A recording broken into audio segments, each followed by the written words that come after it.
हूँ बेहद महत्वपूर्ण टॉपिक के साथ। और आज हम बात करने वाले हैं चाइना की चाल के बारे में, जो पाकिस्तान शायद नहीं समझ पा रहा है। और इसी बीच भारत ने इसकी आशंका जताई है कि जो चीन है वो पाकिस्तान को अपने प्रांतों में से एक प्रांत मानता है और धीरे धीरे करके वो पूरे पाकिस्तान पर अपना कब्जा जमा लेगा।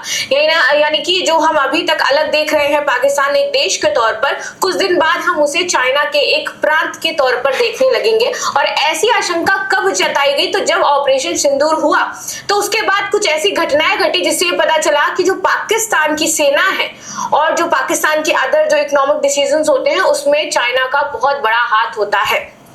तो चलिए इसी के बारे में बातचीत कर लेते हैं और इससे भारत पर क्या इफेक्ट पड़ने वाला है ये भी थोड़ा सा हम समझ लेंगे।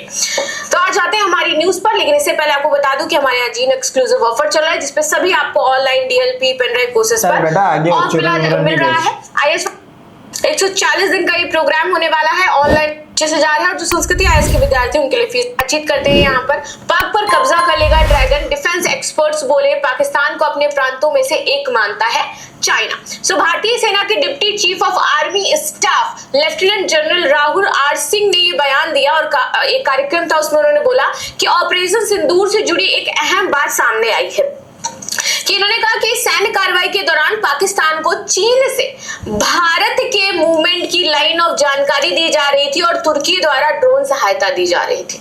ठीक है, तो ये पूरा जो जानकारी है क्या कैसे कुछ हो रहा है, भारत में कहां पर पाकिस्तान हमला करने वाला है, भारत में कहां पर पाकिस्तान अपनी मिसाइल दागेगा, ये सारा कुछ ऑपरेशन चाइना के द्वारा पीछे से बताया जा रहा था। एंड देन पाकिस्तान ये सारे काम कर रहा था, यानी कि सैन्य जो उनके अभियान होते हैं उसमें चाइना पार्टिसिपेट करता है, जो चाइना कमांड देता है वो आगे चीजें होती हैं। बयान के बाद रक्षा विशेषज्ञ कैप्टन तो बॉयकॉट चाइना कब हो रहा है?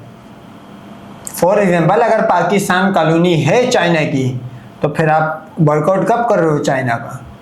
ठीक है, पाकिस्तान फॉर एग्जाम्पल आप पे हमला कर रहा है तो इट्स मीन चाइना कर रहा है, क्योंकि आपने तो चाइना के हाथ में दे दिया पाकिस्तान। सोचने की बात है, ये भी टेक्नोलॉजी है। अलीर और major general doctor GT Bakshi ने इस घटनाक्रम को भारत की संप्रभुता। अब आप बात नोट करो कि ये जो है ये संस्कृत आईएएस लिखा हुआ है, ये पढ़ा रही है। पढ़ा किसका रही है? मतलब गोदी मीडिया ये उसकी खबर कोट कर रही है जो मीडिया इंटरनेशनली रैंकिंग है 169 नंबर पे। लो भाई, नीचे से तीसरे नंबर पे। अब इसके कोचिंग से जो बच्चे पढ़ के जाएंगे वो आईएएस बन के ऑफिसर, आईएएस ऑफिसर होता है वहां पे, वो बन के जाएंगे। जैसे यहाँ पे सीएसएस होता है वहां पे आईएएस होता है। तो अब ये बनाएंगे बताओ। और जीडी बख्शी की बातें सुन के अगर कोई बच्चा पास हो रहा है तो बस फिर डिजिटल इंडिया जो था वो यही था भाई, जो आपने देखा पिछले 10 मई तक खतरे के रूप में रेखांकित किया है और कई सनसनीखेज जहां पर उन्होंने दावे भी किए हैं। आगे आ जाते हैं, पाकिस्तान भिखारी राष्ट्र या चीन का कठपुतली। तो कैप्टन अली गौर का मानना है कि पाकिस्तान के पास अपने संसाधनों से युद्ध छेड़ने या हथियार बनाने की क्षमता नहीं है और इसीलिए वो क्या करता है, सिर्फ और सिर्फ चाइना से हथियार मांग सकता है और इसके बदले में चाइना क्या कर रही है, पूरी तरीके से धीरे धीरे उनकी चीजों को ऑक्यूपाई कर रही है। नहीं, अच्छा फॉर एग्जाम्पल अगर मांगना और खरीदने में फर्क मैं बता देता हूँ। अगर तो मांग रहा है तो पाकिस्तान अपनी कोई जगह नहीं दे रहा, और अगर खरीद रहा है तो फिर पाकिस्तान जगह दे रहा है। तो अब ये बताओ पाकिस्तान मांग रहा है या खरीद रहा है? वही हमेशा अमेरिका या चीन से हथियारों को मांगता रहा है। आज के समय में चीन उसकी रणनीतिक बैसाखी जो है वो बन चुका है। उन्होंने ये भी कहा कि चीन पाकिस्तान को अपने एक प्रांत जैसा मानता है। ये एक प्रकार का छद्म उपनिवेशीकरण कहा जा रहा है कि ये लोग क्या कर रहे हैं, छद्म उपनिवेशीकरण कर रहे हैं। तुर्की का खिलाफत सपना और पाकिस्तान का साथ। तो देखिए कैप्टन अली गौर ने तुर्की को लेकर भी यहाँ पर बातें कही कि राष्ट्रपति जो एर्दोगन है वो अपने आप को खलीफा मानते हैं। तुर्की साम्राज्य के पुनरुद्धार का वो सपना देख रहे हैं और ये सपना भी वो किसके थ्रू देखना चाह रहे हैं, पाकिस्तान जैसे देशों के थ्रू।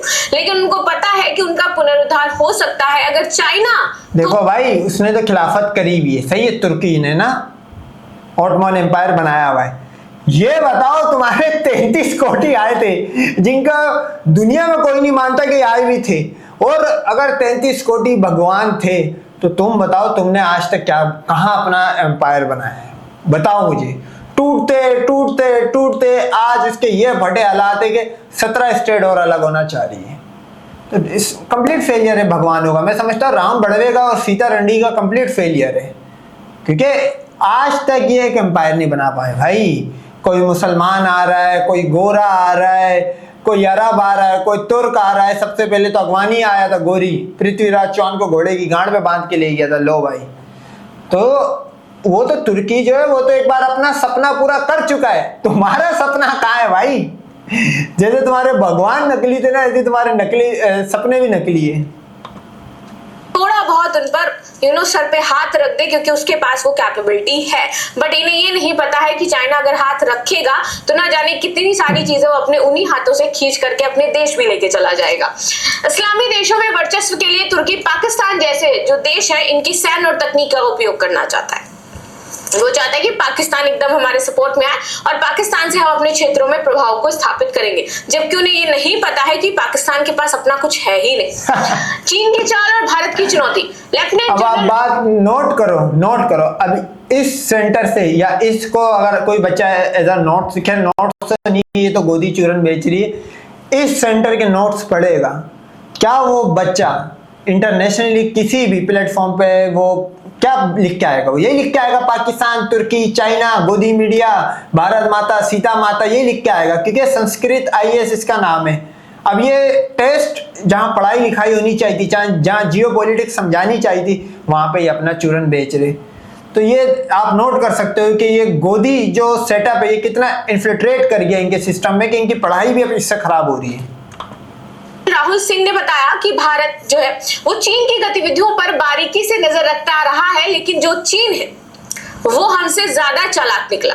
उसने क्या किया, हम तो नजर रखते हैं, लेकिन चीन जिस तरीके से नजर रखता है वो पाकिस्तान के थ्रू हमें दिखाई देता है, ठीक है, और पाकिस्तान को लाइव अपडेट्स दे रहा है। तो वो पूरी तरीके से चीन क्या करता है, हमारी चीजों पर नजर रखता है, क्योंकि उसके पास हाई रिजोल्यूशन सैटेलाइट इमेजेस आती हैं, उसके पास ज्यादा टेक्नोलॉजी है, उसके पास ज्यादा AI है। पाकिस्तान के पास ये कुछ भी नहीं है। तो चीन ऐसा करता है, भारत की गतिविधियों पर नजर रखता है और उसकी जानकारी किसको देता है, वो पाकिस्तान को देता रहता है। तो इस तरीके से ये दो देश जो है मिल करके, और दो क्या, अगर ऐसे ही चलता रहा तो कुछ दिन बाद हमें भी लगेगा कि पूरी तरीके से जो चाइनीज सरकार है वो यहाँ के सैन्य अभियानों को संभाल रही है, देख रही है, तो एक देश जो हो जाएगा। ये भारत की सुरक्षा के लिए एक डिजिटल सेना हमारी जैसा काम कर रहे हैं, जो भविष्य की हाइब्रिड वॉरफेयर का यहाँ पर संकेत देता है। चीन पाकिस्तान से करवा रहा है अपने हथियारों का परीक्षण। पूर्व मेजर जनरल जो डॉक्टर GD बख्शी हैं, आपको पता होगा HQ। तो ये भी तो बताओ कि फुटबॉल कौन बन रहा है? वो तो अपने हथियार टेस्ट कर रहा है। किसकी जमीन पे टेस्ट हो रही है ये बताओ? तुम्हारी जमीन पे कर रहे हैं। तुम्हारा हमने तुम्हें प्लेलैंड समझा हुआ है, तुम्हारी जमीन पे आके हम अपने मिसाइल चेक कर रहे हैं। 9 मारा गया था, तो उसके बाद से इन्होंने HQ-19 पेश किया। तो जब HQ-9 मारा गया तो इससे ये पता चला भैया ये अच्छा काम कर नहीं रहा है। तो यहाँ पे ये बताया, अच्छा, ये आज तक पता नहीं लगा कि HQ-19 मारा गया, लेकिन हाँ उसका ऑपरेटर जरूर मारा गया S-400 का, जिसको छुपाने की नाकाम कोशिश करी गई थी, लेकिन अब खुल के सामने आ गया है। अब खुद भी मानने लग गए ये लोग है कि पाकिस्तान चीन के नए हथियारों का लाइव बैटलफील्ड टेस्टिंग ग्राउंड है। भारत ने अपनी तरफ से सटीक जवाबी कार्रवाई करी और ऑपरेशन सिंदूर में पाकिस्तान के 9 आतंकी शिविरों को हमने गिरा दिया था।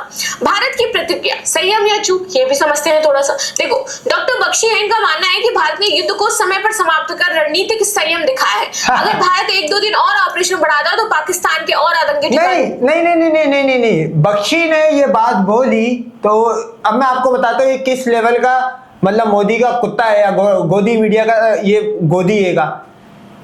ये जिस दिन सीज फायर हुआ, ये न्यूज पे आके बोलता है, ABP न्यूज था, उस पे आके बोलता है कि ए अर्जुन युद्ध कर। अब अर्जुन भोसड़ी का खुद मुसलमान के सामने पीठ पर लगा के भागा होगा। बहरहाल इसने बोला गीता मीता जो भी इनकी बुक है उसमें लिखा हुआ है अर्जुन युद्ध कर, तो वो तो इस टाइम युद्ध मांग रहा था। अब ये बोल रहा बहुत अच्छा सीज फायर करा है, तो ये बख्शी पकड़ा गया को खत्म किया जा सकता था। इन्होंने चेतावनी दी कि ऐसे मौके पर निर्णायक कार्रवाई भविष्य के लिए संदेश देती है कि फिनिशिंग स्ट्राइक का असर अधिक होता है। तो अभी ये पता चल रहा है भारत को कि जो बीच में चीजें रुकी हैं, देखिए ठीक है, हमने उनको जो चीजें थी उसका बदला ले लिया, उनको हमने जवाब दे दिया, लेकिन अगर ये भाई, अगर कोई बंदा सामने वाले के 5 मार के अपने 800-900 मरवा रहा है, उसके बाद उसको जीत बोल रहा है, तो मैं बोलता हूँ ऐसी 5-6 जीत भारत को और देनी चाहिए। पूरी तरीके से हम फिनिश कर देते चीजों को, समाप्त कर देते हम, कुछ बचता ही नहीं हम। दर्द नोट करो, दर्द हारने के बाद का दर्द नोट। अब अल्फाजों से निकल सकता है ना, आपको बताया असल में तो हमने जो पूरा सरिया पीछे से डाला आगे से निकाला, गांड से डाला कान से निकाला, इनके साथ वो कराए, बॉर्डर पे व्हाइट झंडे इनके लग गए थे, तो दर्द देगा ये।